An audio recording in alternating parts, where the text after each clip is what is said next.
For a lot of people, they say the drawing is the hardest part of starting a painting. And so if you want to save time and just jump right into the painting without worrying about the accuracy of your drawing, this is a tried and true method. It's using transfer paper. Here I have this graphite transfer paper. You can see this one's been used quite a few times. It is reusable. So I get mine on Richardson or from Blick. It's a Richardson paper. You can also find this on Amazon. Just a graphite transfer paper is what it's called.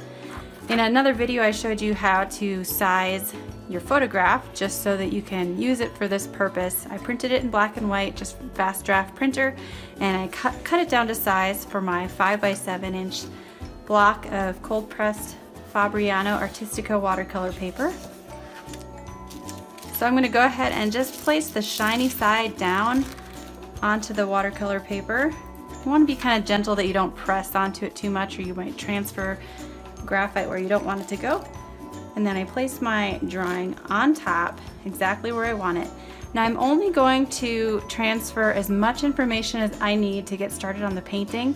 I don't want to add too many dark lines, or you won't be able to erase those and they're going to show up through your paint. So you have to be kind of strategic where you want your drawing to go. So I'm just going to press gently, creating the outline of the ear here.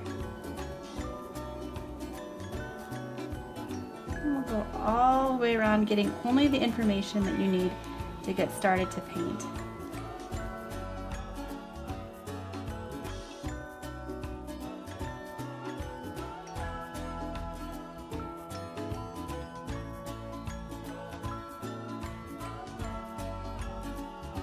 Okay, so there you can see, I'm going to take this away. I have all the information I need to get started on my painting.